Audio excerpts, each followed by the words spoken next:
So before we get started, I wanted to read some statistics that I found really fascinating. According to a CNBC article that was published in June 2022, the US actually ranks 11th in the world for female leadership roles at 31%. France is actually first. However, women make up 51% of the US population. 31% are in C-suite roles. 25% of women in general invest in the stock market. 25% are in the Senate, and 5% are CEOs, and 0 have ever been US president, which is exactly why today we're talking leadership. So I want to introduce all of you that are listening to Amy Wilkins, the Chief Revenue Officer for Smithsonian Media, who handles the Smithsonian Magazine and Smithsonian Online. She manages $34 million in revenue and a team of 21. Previously, she was the publisher of Martha Stewart Living Omni Media and my former boss and my personal mentor for over the last 8 years. Hi, Amy. Hi, Anna. It's so good to be with you. Thank you so much for joining us today. I really admire you as a leader, as a boss, having personally worked under you. So today I really wanted to talk all things leadership and more formally like your journey to how you got here. Because as we mentioned, only 31% of women are in C-suite roles. Mhm. And so your journey to C-suite, I think, is something like this audience would really love to know about. So I kind of wanted to start off with getting to know you and kind of like how you ended up here. Yeah.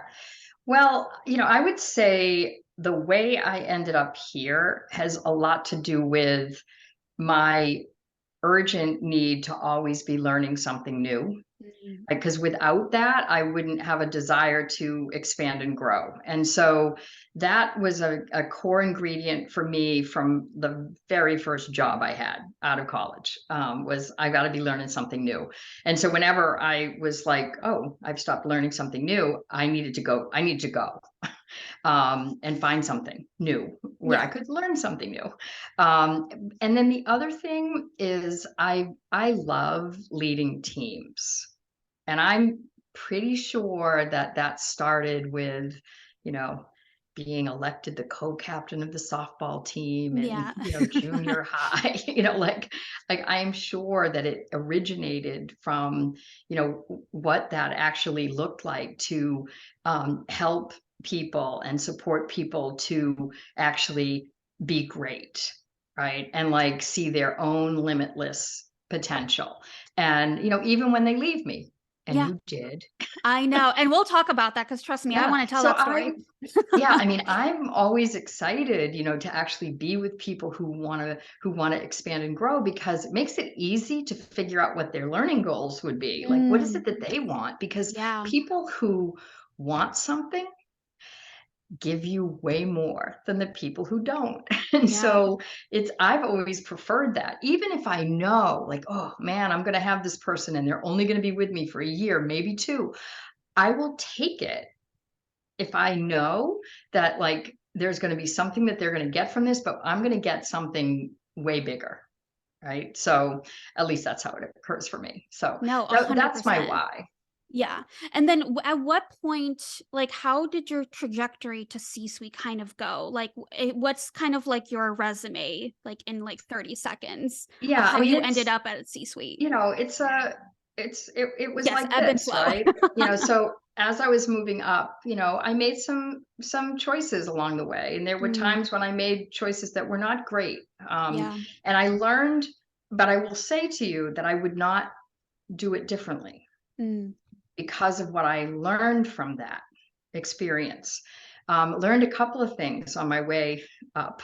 When I'm hired quickly, if it's too fast, when they're hiring a very senior level person, even before the C-suite, right? If you are hired really, really quickly, sometimes that's a red flag. Now, not all the time. I 100% agree. Yeah. If you know the people really well, that might be different, right? If it's somebody you worked for before, that could be different. But if it's a new environment, there's like a flag, right? Yes. Like, wait, a red flag. And so, I started out at an advertising agency, and very early on, I was like, oh my God, I can't pay my bills. This isn't going to work. I can't pay my student loans. Yeah. And then I was watching all these salespeople come in and I'm like, oh, they look like they eat on a regular and they've got some nice clothes, like maybe. Yeah. It was like, yeah, like they had Yeah. the lifestyle. Yeah. Yeah. And, I have to say I had people that were supporting me in shifting and moving into that. So I moved to New York. I had 19 informational interviews in 1 week. That was my Wow. vacation.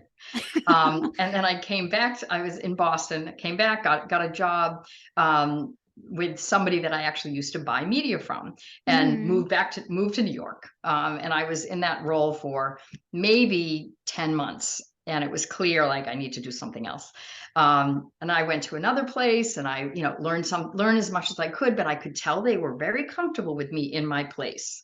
Yeah. And so I was like, I gotta get out of here. And so, and then I went to Health Magazine. I was there for like 6 years. I started as a salesperson and I left as the publisher. Um, Wow.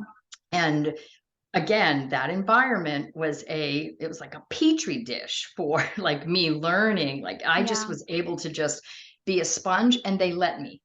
Right. Mm. So it's Yeah. like, understanding the environments where you thrive, where you're given the opportunity to be exposed to things that are Yeah. beyond your job description, where you like, oh, I'm going to get to learn this, something new.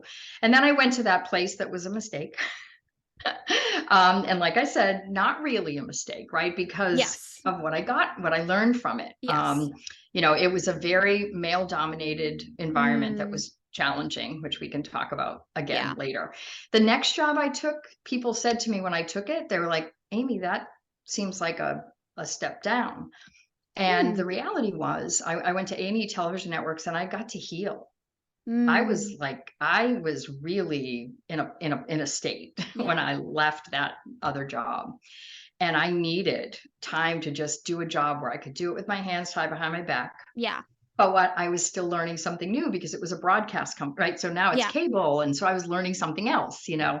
And then I went to Smithsonian because I had my daughter when I was at Biography, came back from maternity leave, and I was like, uh-oh. I got to keep moving. Right. Yeah. I was like, I was bored, I think my first week back and I was like, oh Oh my no, God.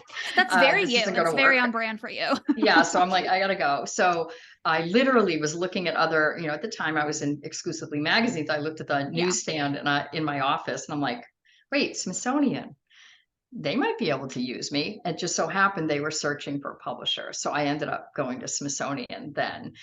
Stayed there again until I was not learning anything new. And Mhm. then I went to Meredith Corporation. Not a great fit for me. It's a great fit for a lot of people I know, but not Yeah. for me because of the autonomy. Like Yes. I need to Yes. be in environments that are autonomous. So that was not a good choice.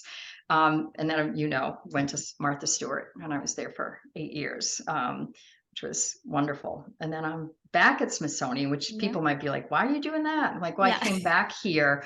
Because there was a bigger opportunity, not Mm. just the advertising revenue side of the house, but also Yeah. the consumer marketing side and membership. So I can, again, learning something new, in addition to a way more robust digital offering that continues to evolve and grow, which was not present my first time there. Yeah. So yeah, so that's my path. Yeah. You said something so interesting about hiring, which because I help my clients hire strategically as well. And I see it a lot where like people do hire when the house is on fire, and that is a red flag. And so sometimes my clients do come to me when the house is on fire. But what's great is like when I get to work with them for long periods of time, I can already predict when the house is going to be on fire. So we Yeah, can just like eliminate that altogether. yeah, And then from like day one, we are already strategically setting them up for success. So like we can just completely avoid that. Cause I feel like when you hire when the house is on fire, then you don't make the best decisions for the no, long term because you're no, just hiring to solve, you want a quick fix, but you want a quick fix to a yeah, bigger problem, and that yeah, never works out. no. No. Yeah, agreed. Like, no, no. 100%. Yeah. Yeah. So Really, I totally how agree. Yeah. when was your first C-suite role, and how long have you been in like more of like the executive branch of Well, I mean, businesses? I've been in executive roles that didn't have a C in them. Oh, okay. Right. So like I've been in senior level roles. This is the Yes. first time I've had, I'm chief revenue officer. It's the first Yes. time I've had that in Yes. my title. Although this job, parts of what I'm doing right now are not very different from some of what Yep. I was doing, in terms of what I was responsible for, with the exception in this role of the consumer marketing side. Yes. So I would say this is essentially my first time with a C in the title. Mm, But yeah, I've had yeah. other roles that Which were is like a bigger conversation of just like corporate America not giving proper titles and roles to jobs you're doing anyways. But that that is that is that is possible. true. That is That is possible. possible. Yes. Yes. Amy Yeah. doesn't want to ruffle any of the feathers, but Yeah. yes. Yeah. But I can, which is great. Yeah. So going back to that one situation where you were in that male dominated role, was that before Yeah. or after you had your daughter? So it was before, right? So Okay. I was, and I would say to you that like I was still in this, I was still climbing, right? And I Mm, didn't have a family, yeah. didn't have my daughter. Um, so I didn't have a lot of responsibilities, right? Yeah. Which probably was helpful because it was such a painful time. Um, yeah, but I didn't have her until actually the next job Mm. right after that. Yeah. And so what was your experience like navigating the boys club? I thankfully have only been in environments where women were present. I mean, like when I was at the Smithsonian, like yeah, there were like Edward, and Yeah. like there were men, but like I've Yeah. never been in like a male dominated environment, and I'm like thank God, because I don't think I could have handled that either. Yeah. Yeah. And it definitely would have stunted my growth, let me tell you.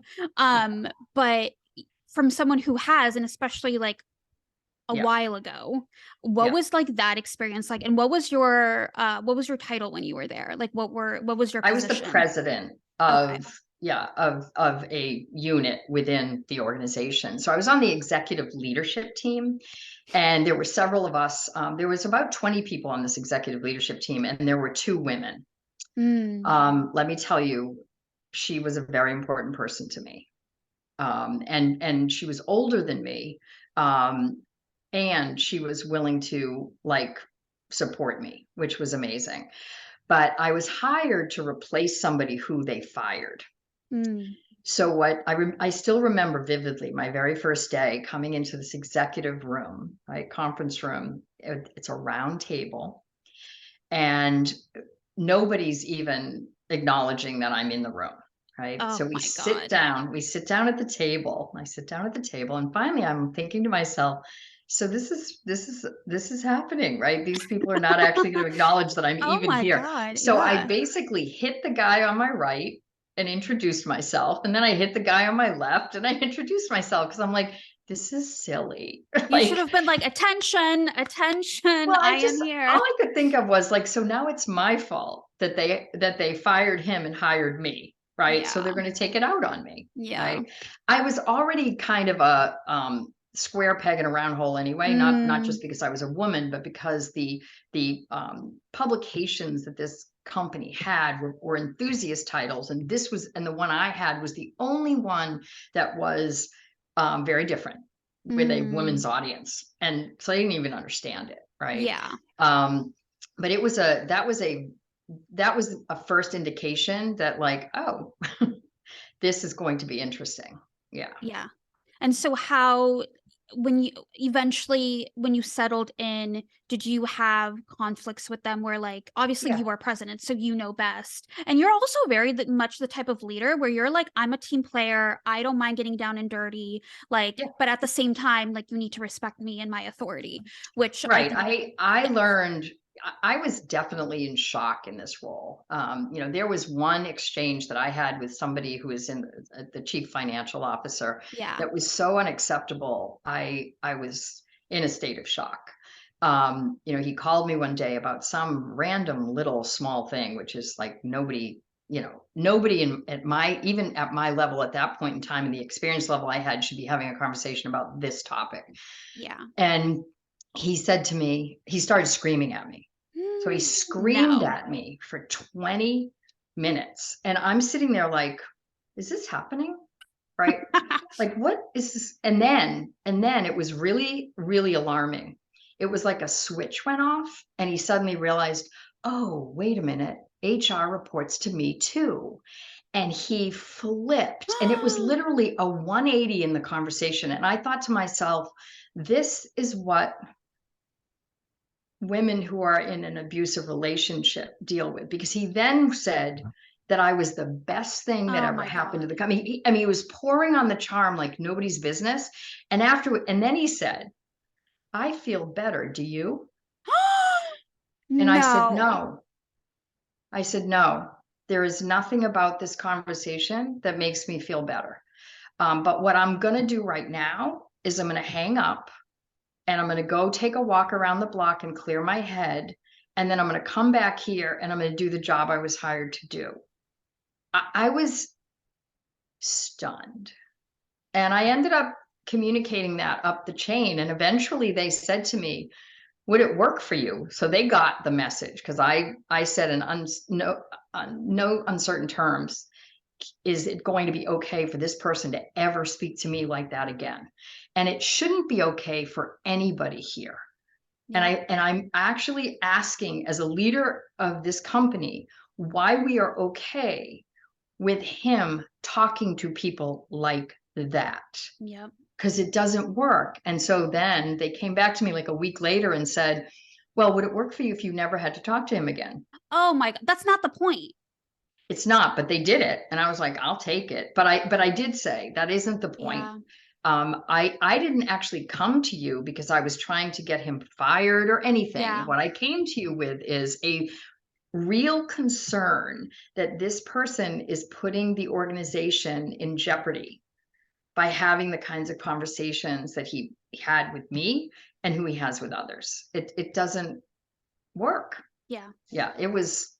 Did you feel like you weren't being taken seriously, or because I've actually experienced this too, when you do have a valid complaint that they're so just concerned with making sure nothing bad happens to that person because at who Oh they yeah, are at no, that they level? definitely Yeah. protected him. I Oh, mean, they were 100%. like, that's why they said, let's just never have to talk to Yeah. him ever again. So they didn't do anything, you know, like, yeah, they didn't do anything. They Yeah. decided to protect him. Yeah, and they ended up hiring at one point an industrial psychologist that came in to meet with us, and I remember it was painful. Um, I decided in that meeting, I was like, you know what? I don't care. I'm going to say everything, and I did. I spit it all out. There were tears. I mean, because it was a painful environment. I mean, I shared one thing with you, but there are so many more. It's not even funny. Yeah. And I when I was done, one of the guys said to me, what you have just described is a morally bankrupt organization. And you have to ask yourself why you're still here. And I said, I've asked myself that every single day. I have never been in shock the way I am in this environment. Like I'm in shock every day. I come to work in shock. Yeah. And people can't make good decisions when they're in shock, No. and I ended up meeting with an employment lawyer because they sent somebody in to see me to convince me to quit, which is also clever. Mm. And I was vested. And I'm like, and so this lawyer, he looked at me and he said, don't quit. They can fire Sneaky. you without cause, and you Mhm. still win. And so I literally held in there. I held on, and I didn't have to hold on long because they realized I wasn't doing that, right? I wasn't going to quit. Yep. Um, and I think the only thing that one of the things that I had in my favor is the guy they sent to me to try to convince me. He said, nobody, he's like, you don't want this on your resume that you got fired. And I looked at him and I said, nobody's going to care if I get fired from this place. I love how they were trying to like gaslight you. I said, nobody's going to care. But the thing is, this guy, his Yeah. daughter went to the same college as me. And I think there was somehow he felt like, I don't know, he Yeah. didn't work real hard to try to convince me. I mean, that was pretty much all he said. And I said, Yeah. I'm good. I don't care. I'll take the funds. Yeah. I work I for them. don't think I've ever told you this. Well, I don't think I've ever told anybody this, but before I started working at Martha Omni Media, not Meredith, I was at another publication that I shall also not say out loud. I'll tell you later privately. Yeah. But the reps I was under, it was a publication house. I mean, there's only so many in New York City, but it was a publication house that is also morally bankrupt. Yeah. And the reps verbally yelled at me, like in Oh, front of everyone, like oh, oh, verbally abused me, and literally everybody heard it. And people were like, "Well, that's just kind of like what you signed up for." And I'm like, "No, no, it's not." I'm pretty sure that was not in the contract. yeah. And then I ended up quitting. Yeah. And when I quit, obviously I had an offboarding interview in HR. HR didn't give two shits. HR Yeah. didn't give two fucking shits. Yeah. But Yeah. thank God that happened, because then I found you at Martha. But yeah, And we were it's happy to just, have you. yes. And then everything from there became so much Yeah. better. And then I Yeah. saw what an actual leader looks like, what an actual organization is supposed to run like. And, Yeah. but yeah, that experience definitely taught me a lot of like the real Yeah. negativity and the destruction, especially in that kind of environment. And what was so even crazy is my reps were women. So it was like Mhm. women abusing women, which like Yeah. I just like don't understand how that happens. Yeah, I mean, it does. I mean, I Mm. think I've been fortunate. I've been fortunate to work with really great men too. Like I have had some really incredible people that I've had the opportunity to work for. And, so we don't want to dismiss them all, right? Yes, yes. But yeah, I mean, I think there can be some of the same stuff that happens, with women. It's really more like, what kind of a leader do you want to be? Mm, What kind of leader do you want to be? And when I think about the lessons I've learned from leaders, it's it's almost equally true that I've learned the most from the people I've admired as I've learned from the people I don't. mm, It's like, okay, don't ever do that because you know how it made you feel. But the thing is, yeah. some people adopt that, like, well, it happened to me, so it's going to happen to you. And it's like, wow, do we need to do that? But Or that's just could like generational abuse. it is? It's Hmm. like, oh my God, I'm gonna take this nastiness with me, and I'm gonna hurl it at someone else. It's like, not necessary. Like, Yeah. yeah, it's not necessary. Like, suffering is optional. Like, we should just be able to, like, thrive and, like, learn and grow. We should get to succeed. We should get to fail. We should get to do all of those things. I mean, look, what I do for a living is I don't save anybody's life. I'm not like, Yep. I don't have somebody on a table. Yeah. So it's not what I do. So, like, how bad can it be? Right. You know, so anyway. Yeah. And how would you describe your leadership style? I have my own opinion, but I wanted to hear in your words how you would describe yourself as Yeah. a leader. So I think that I'm like, I see my role as being someone that motivates people, Mm, right? I also see that it's my role to be open and curious about what everybody brings to the table. Like, I don't care what level, I don't care, right? To me, like, the, giving people that opportunity to contribute. People feel good when they contribute. Like, so that is so critical for me. And then I'm focused on performing. I mean, we need to perform. So yeah. it's like performing with excellence and actually executing with excellence is a key part of it. But I would say those are some of the most important things for me. Yeah. And my opinion on that as being someone who has worked under you, I think what you have been like the only senior role that I've been around that has actually, I feel like, given a shit about me, like not Mm. only as like a worker of like what I can do for you, but just like as a human being, which was really refreshing coming from that incident that I just talked about, but then Yeah. also afterwards, never being in that kind of position again. I was like, oh man, I miss that. Yeah. But so now as I am hiring people and I'm working with clients, in their hiring team, it's Yeah. like I really care about somebody's growth and development, and I want to hire somebody who's very proactive, who Yeah. like, I want their opinion. I'm hiring you for your skill, therefore I want your opinion. I Yeah. don't just want to be a dictator and like telling you what to Right. do. Right. So, but at the same time, I need performance and I need, things Yeah. like that. But something that I especially loved about you besides that is, even like when I quit, I mean, like I basically came to and I was crying because I hated my life. I just was having like a mental breakdown at like the age Yeah. of like I think 26. And I was just like, Amy, I'm so miserable. I hate this job. And Yeah. normally I don't think anybody would feel comfortable saying that to their employer, but Yeah. I did feel comfortable saying that to you, which Yeah. like Yeah. just says how Yeah. good of a leader you are, that you can have people literally cry to you and be like, I'm miserable. And your response to me wasn't like, how dare you, or what the fuck are you doing? It was like, okay, well, how can I help? How can I Yeah. make it better? Or if you don't want to be here, then let me find you another job. Like Yeah. that. Oh my Yeah. God. Like I've literally never experienced that again after Yeah. you. Yeah. Well, I think for me, it's like, when people are happy, their life, things can work out, right? And if somebody's not happy in their role, like being, it is my responsibility to take a look, like, is there an opportunity?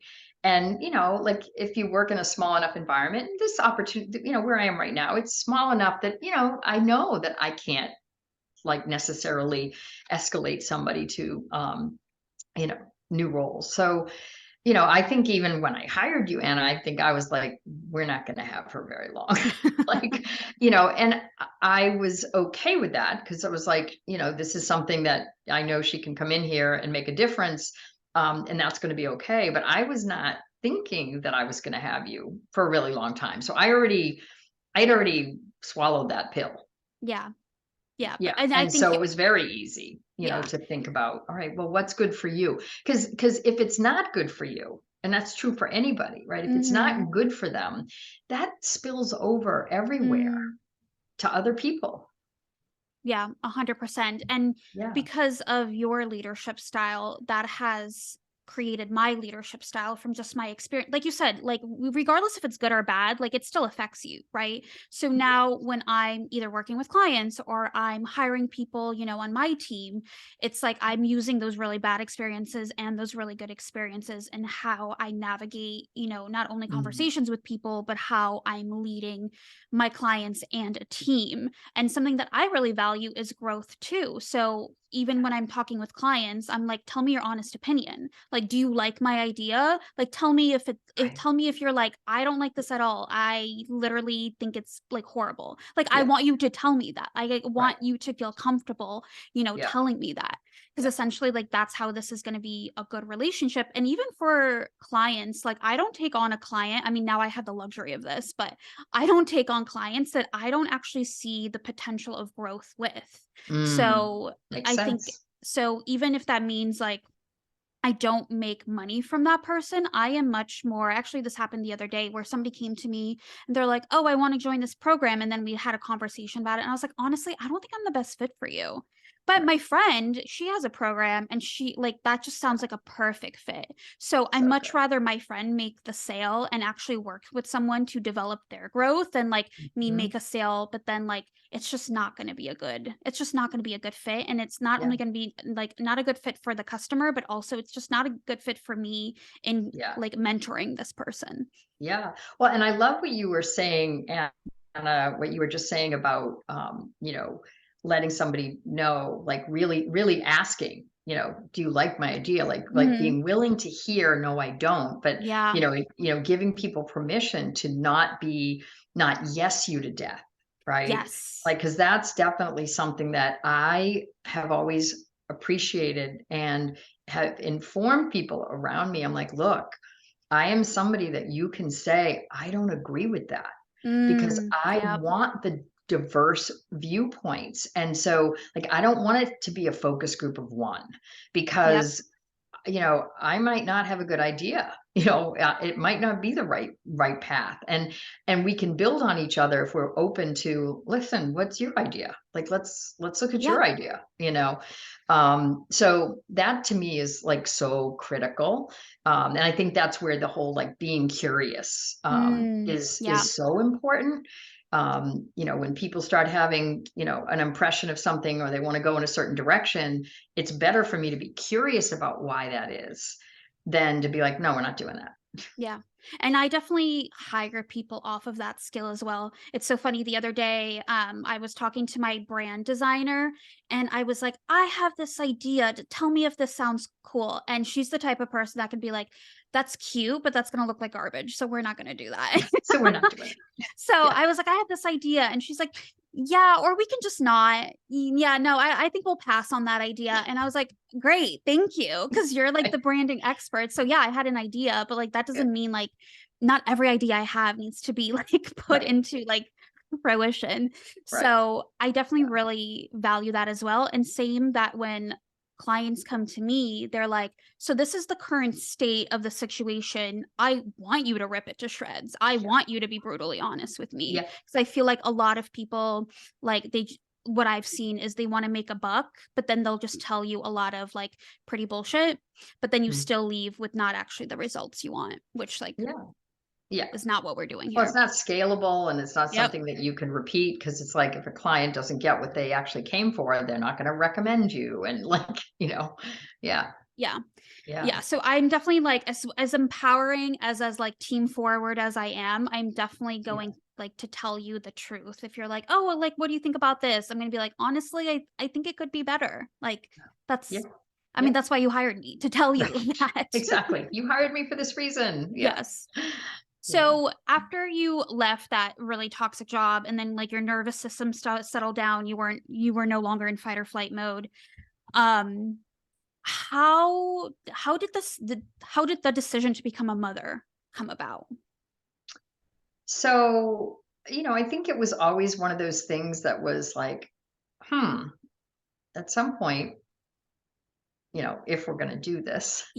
I met my husband when I was 19. So we didn't have the conversation like, do you want kids? So we hadn't done that. And he was scared. And so I think in the end, we started having these conversations about like, we're going to do this. And then one day he said, yeah, we're going to do this. I'm like, okay, well, let's do this. And it didn't take the first time. I had a miscarriage, and then the next time it did. And I had my daughter while I was at A&E Television Networks, which was a great place to be. It was. The people were awesome. I loved it. And I very quickly, after I came back from maternity leave, probably a couple of months, I was in a new job. And then how did you kind of navigate, because you said like you're so curious and you constantly want to be learning, but how did that decision with motherhood like weigh into that?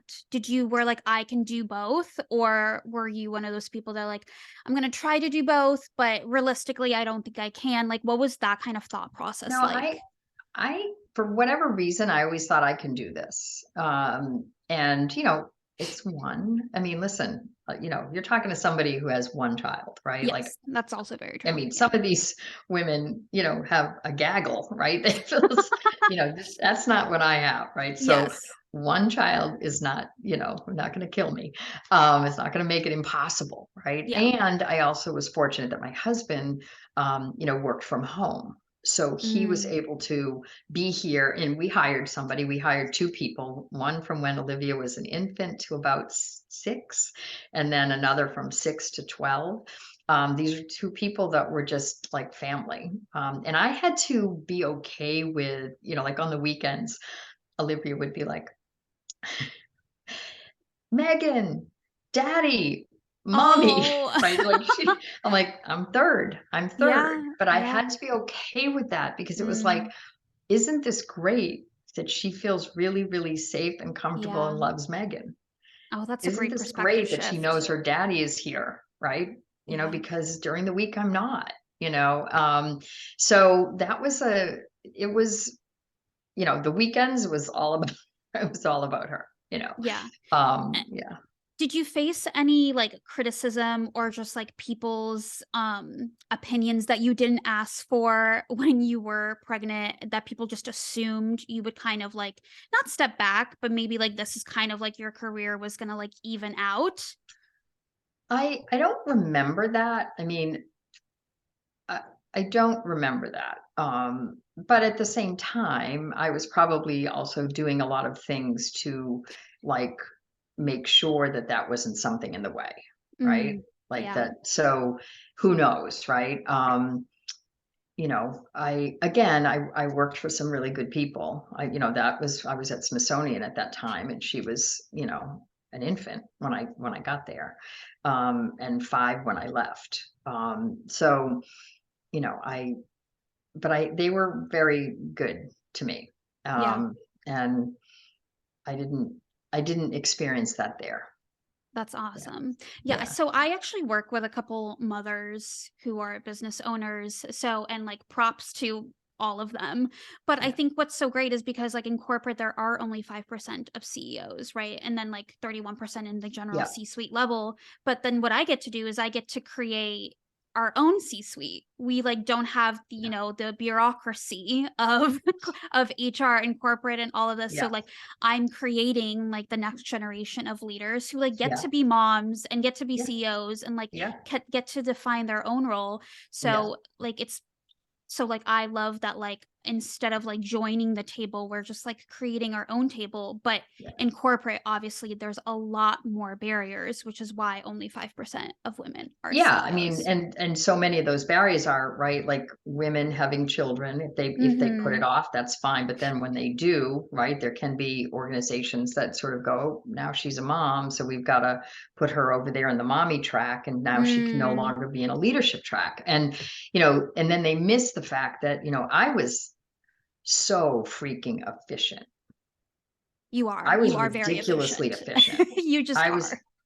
Yeah, it's like you have to be when you're a mother and you work full time. Like, Yep.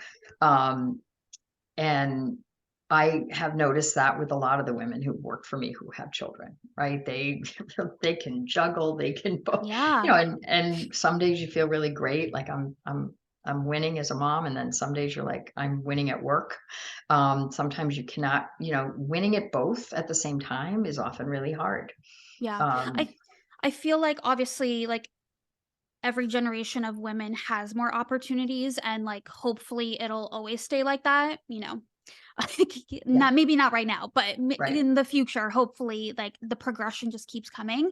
But like Yes. I'm of the mindset that like I can have both, like I can Yeah. continue what I'm doing now Yeah. and I can have like a great Yep. family and have more than one kid and like I get to decide that and Yep. everything like that. But do Yeah. you feel that like the women that you work with or have worked in, they kind of like once they have children, the mindset of like, okay, so this is where I'm just gonna stay now kind of comes in because they just feel so intimidated by it?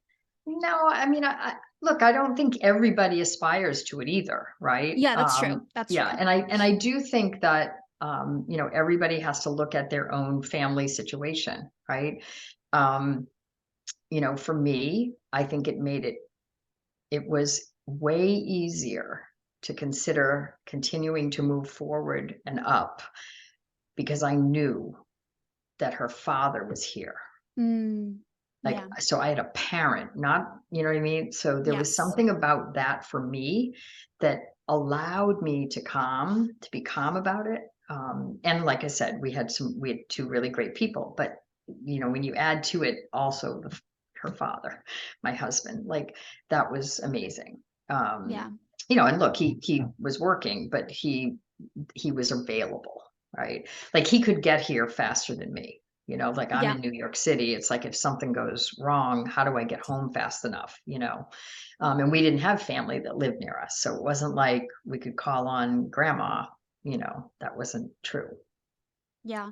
And I love that something that I really value that I feel like the reason why like my clients started businesses in the first place is because they really are curious and they want to put themselves first, but they also want Mhm. to put their families first, the ones that are moms. So Yeah. I've recently been having conversations with them of like mom guilt or what that kind of feels like. But at the same time, they're like, I'm so passionate about this company that I'm starting. Why can't I be super passionate and put my passion first as well as put my child first? Yeah, I love what you just said, because here's the thing, right? Like, I remember one time, and there were people who worked at Smithsonian the first time who were, who were mothers ahead of me. Yeah. And so I would ask them advice about things, and I wanted to hear it, right? I wanted to hear it. And I remember one day, one person said to me, she said, it's a really good idea never to say, Mommy doesn't want to go to work today, unless you mean it. Because I did want to go to work. Yeah. And I don't so for me to say to her, I don't want to go to work. Now, look, there would be some days like, yeah, you know what? Today, Mommy wishes she didn't have to go to work. Yeah. But, so we used to create, I would tell her and I was traveling a lot when I was at Smithsonian and internationally. So it was a lot. I'd be gone for a, period of time. And I would, she would get sad about that. And I'd say to her, do you want to hear the stories I'm going to tell when I get sad? Like the stories I'm going to tell about you? And she'd say, yeah. And so I would tell her the new stories that I would be sharing with people, when I traveled, the new pictures, I'd bring pictures of her. These are the pictures I'm bringing. Now, this is back before the phone, right? Okay. Yes. So I was literally carrying physical pictures, right? Because that's what I did. So. And how did you, even today, like the way you are able to delegate everything, and I know that's like a super mom trait, but like I know that personally you have things going on, and then like your job is like insanely stressful, but then you also have like your home life. So like how, you have as much hours as any of us. So how are you able to do that literally 7 days a week, 365 days a year? Well, I do think that because I am pretty organized and because I actually like what I do, right? Like, I do think it makes a difference. If you don't like what you do, stop doing it, because that takes energy away from you being there for anybody, for your friends, your family, your even just for your own personal well-being. So look at your priorities. Like, what are you prioritizing? And we do have time for the things we prioritize. Like, that whole idea, like, I don't have time for that. It's like, well, you don't have time for that because you don't want it. Right? Like, and now I'm not saying I'm not saying that a new mother has time for all of the getting to the gym. Like, some of that is really hard. Okay. I had a hard time with that. Right. There were moments where I would have to figure out how am I going to prioritize that? Right. And what is it going to look like to prioritize that? And sometimes I did it well, and sometimes I didn't. And had to be okay with that. Right. It's sort of like, when I think about, perfection is dangerous. Yep. Like, if everything has to be perfect, the times that I screwed up, I'll never forget one time Oliver was supposed to meet me for a client event in another city. And I was working out when he needed to leave, and he calls me and he goes, see, the thing is, I can't get on the plane that early because she can't be by herself for 2 hours before Megan gets here. And I went, oh my God. Yeah. Like, what was I don't even know what happened. I was like, oh my God. Right. So, you're going to mess up. And I think honestly, being okay with that and laughing a little about it is what helps. Yeah. And we didn't leave her alone. So it's not happening. Yeah. And then do you carry the weight of work? Do you carry that home? Because I know as entrepreneurs, what we do, our brain just doesn't shut off, right? Because we are responsible for everything. It's not I don't have a C-suite team yet, right? No, but, I'm and still, yes. Yeah. So how do I'm you still the one that's yeah. So how do you Yeah. handle then, like, not letting, like, that affect you when you go home, or, time with, like, your husband or your daughter, or just, like, your personal life and, like, Amy Yeah. outside of Smithsonian? Yeah. Well, I think it is important to carve out space to be present. Like for me, it's like, having my husband, he begrudgingly, he did this for me, do the love languages. Like, I want to Mm, know, right? And yeah, the reality is sometimes the thing that he wants is like, just sit right next to me. yeah, Just sit here, sit with me. And it's like, oh, it's like, oh, you mean be still? yeah. Because I'm like moving all the time, Yeah, right? So, but that was really helpful because when he says it, I go, oh, wait a minute. Like, and if he says it a lot, then I'm like, you know what? I need to sit, I need to do that. So being responsible for the relationships that matter to me and making sure that they also get served, is important. I mean, we've been together, over 40 years, so I don't want to not be that person for him. Yeah. 100%. And something that I even talk about with my clients is kind of like work life balance, but it's like how we have the unique opportunity of, like, we get to create a business that actually caters to our lifestyle. Yeah. So if, regardless if you're a mom or if you're someone who just, like, has other priorities in life, like, Yeah. we get to create a business, like, around your life. Hmm. The business is not the first Yeah. priority. It can be definitely Right. be a moneymaker, and you can still, Yeah. like, create a massive brand, but I get to help women actually, like, enhance their lifestyles, and Yeah. that becomes priority. Yeah. But often what I see is, like, that's how they start off thinking, and then they get into burnout mode eventually, usually, like, around year 1, 2. And Yeah. then it's like, okay, how do I kind of, like, rejigger all of this so my life is actually enjoyable again? Because that's why I started this to begin with. Well, So we're yeah, constantly talking about, like, okay, it's but, like, good. how does your lifestyle match up to what you're doing? Yeah, and I think, what I try to remember too is like there's really no such thing as balance. Mm, You kind of have to be okay with it's not that, right? And at the same time, we as mothers like to prepare for all eventualities, right? Like we want to as many as we can because there will always be a curveball like, oh, she came home sick from school today. yeah. You've got to get home. Like certain things that happen, it's like, oh, that wasn't what I had planned. It's like you have to be okay with, okay, I'm not doing that. I'm doing this instead, right?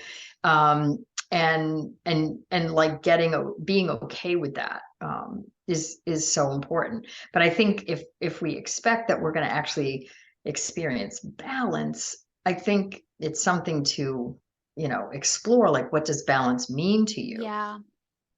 Yeah. Yeah. Would you say, do you have any advice for whether you're in corporate or you're a woman who is leading her own organization, like, Yeah. your best advice for leadership, especially in today's society? Yeah. um I number one, and I have said this before, is if you're putting that much energy into something, make sure it's something you love. Mm, Because yep. the thing that will diminish your energy faster than anything is when you're not doing something you love. So I would say that. So if that's you're a business owner or you work in corporate, either one, that has to be there. And because once that's there, you you can see how it fits into your life, Mm, right? And also just like also pay attention to the cues. Like, there are times when you just have to be like, "You know what? I'm gonna go take a walk. I need to get out for a second. I need help. I need somebody to mm, come and help me. I'm not ever gonna clean this house ever again. Somebody's doing that," right? Like, that's yeah. what we did at a very early age. I'm like, "I'm not what am I doing? I can't do this. Like, then I'm gonna spend the weekend cleaning the house." No. Yeah. So, like, identifying those things that you're gonna, like, not do, and be okay with somebody else maybe won't do it as perfectly as you might have, but Yes. letting it go. Yep. And Yeah. really learning to delegate in, like, every aspect of your life, not Yeah. even just business. Yeah. What is something that you used to value that you no longer do? I struggle with that a little. So I guess, and this is going to be more And it could be probably, about anything, just in like yeah, lessons in your life. yeah. This is probably a little more relevant for people who are in corporate environments, right? Mm, But I used to value my performance review differently. mm, Um, but as the higher up I got, the more valuable it was for me to actually have people who work for me review me, interesting. because I don't always think that especially in the more senior you are, right? Your boss knows what you're up to, but Yeah. they can't tell you how it's landing for the people who work for you. They can't necessarily do that. And so I do that. I've been doing that for the last several years. And and it's an invitation, and it requires a lot of trust, because this is also somebody that you're reviewing, right? So what you're not looking for is like, tell me everything that's great about me. It's and I really do, and I invite them, and I say to them, if you don't do this, it's fine. Like, you don't have to do this at all. Like, this is not a requirement, right? My intention is that I then get to see what it is that you might need that I'm not giving you. Like, Yeah. what would help you, right? Do more and do better. So I would say that's something that became important the more senior I got.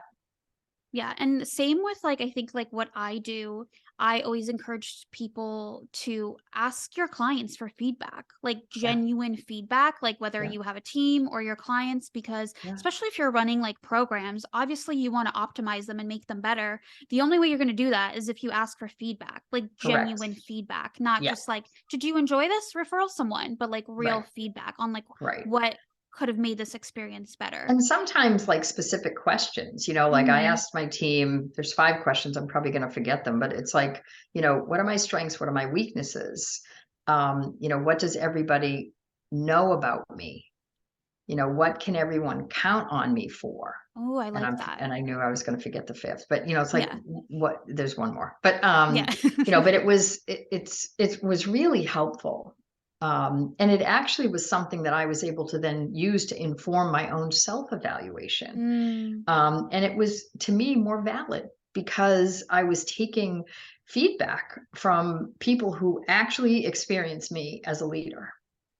yeah. And Yeah. then what is something you now value that you used to not value? Um,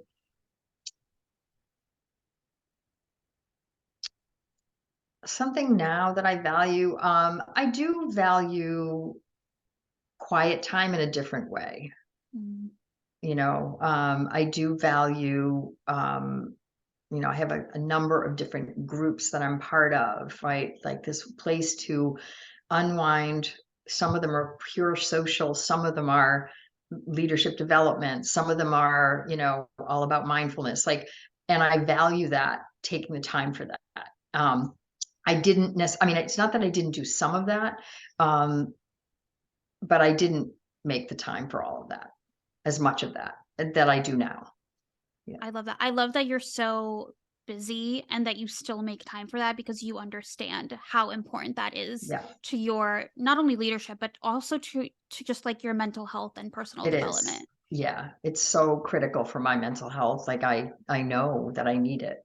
Yeah, Amazing. Well, yeah. thank you so much for spending this hour with us. I think this has been You're such a welcome. great conversation on leadership. And I'm so thankful to know you and have you Oh, have Anna. crossed my Yeah. way. Well, Anna, you are extraordinary. You always were, and you always will be. So it was such an honor to be asked. So thank you. Thank you so much.